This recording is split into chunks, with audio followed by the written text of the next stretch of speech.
In Europe, and Russia has intensified its attacks on Ukraine, targeting military and industrial sites and energy infrastructure using hypersonic missiles and drones. In response, Ukraine has reported a troop withdrawal from the eastern town of Siversk to preserve soldiers' lives and maintain combat capability. Meanwhile, Ukrainian drone attacks targeted Moscow overnight, causing a fire at an industrial site in the Tula region. Moscow's air defense reportedly downed 172 Ukrainian drones, but the city's airports were still impacted, limiting operations. Ukraine says these strikes were aimed at disrupting Russia's military and logistics supply chains. Joining us. Okay, of course, this is the ongoing events in the Russia and Ukraine war. Cross-border aerial strikes continue, with drones being the main weapon of choice when it comes to these strikes usually on energy infrastructure that have flown cross-border and sparked a fire in Moscow and hit other energy infrastructure in an already embattled Kyiv. Gautam Mukherjee joins us now. He's a senior journalist and he joins us live from New Delhi. Gautam, thank you very much as always. It's great to talk to you. Your thoughts on how the Russia-Ukraine war is unfolding at this current moment? Of course, we've seen diplomatically developments, but no real motion when it comes to a solidified peace agreement yet. However, on the ground, things do remain very real. Russia claims gains in Ukraine's east, as some believe that Vladimir Putin is vying for leverage when it comes to these talks. What's your analysis of what's going on right now? I think you're quite right. Russia is seeking leverage. It will continue to take territory. It has made clear that it will retain the territory, particularly in the south and the Donbass region, and increasingly some of the ports, with an eye even as far as Odessa. They wish to retain this for the future. They are quite happy if Ukraine joins the EU, as long as there is no question of it joining the NATO. They are not in favor of other Western European troops being stationed in Ukraine. And it does look like the US is leaning towards the Russian position. And it is a matter of time, I feel, before Ukraine comes around, along with its European allies, to agree to more or less the Russian position.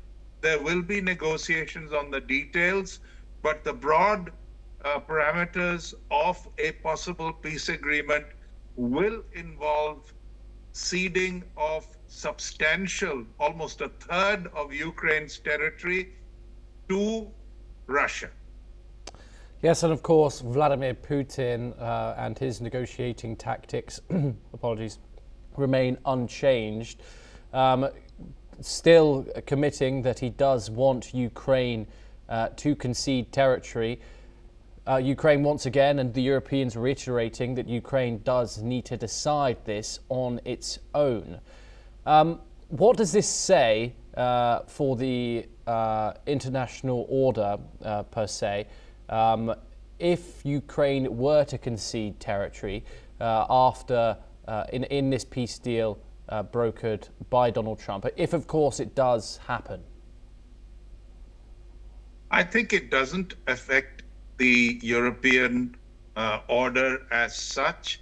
This is a consequence of drifting eastwards for the last 30 years and threatening the very doorsteps of Moscow by the Western Alliance and NATO.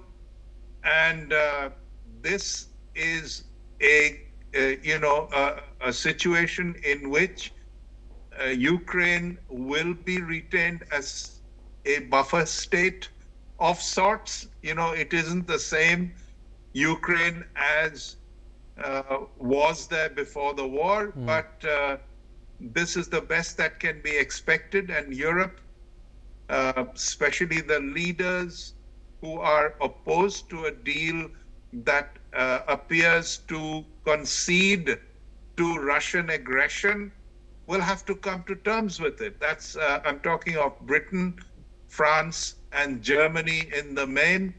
They are going to have to come to terms with the on the ground position that Russia has taken 1/3 of Ukraine and will not give it back. Gautam, of course, we're reaching the end of 2025 and this war is approaching its 4th year. But the entire conflict seemed to change momentum when Donald Trump took office in January. We have, of course, seen diplomatic efforts to end the war increase. However, Ukraine continues to lose land on the battlefield. What's your analysis been over Donald Trump's first year in office when it comes to his attempts in ending this war, and how have the dynamics changed? The meeting in Alaska is the blueprint. And Donald Trump is more or less sticking to it. Zelensky has been trying via his Western allies in Europe to dilute the position that Trump has taken. Trump has not substantially moved from it because he thinks it's the only solution. He is continuing nominally to support Ukraine in its war efforts, but he is not willing to escalate it, and he is not willing to support it indefinitely. So insofar as it goes, the pressure is on Europe to make up the gap, and they are actually, truth be told, not able. The costs of sustaining Ukraine for a prolonged period will tell badly on NATO minus US and the EU as well. So their economies are not doing well enough to do all this. For a while, they were threatening to use frozen Russian assets, but really, while they're substantial, they're not enough to sustain a prolonged war. Yes, Gautam, do stay with us. Thank you very much for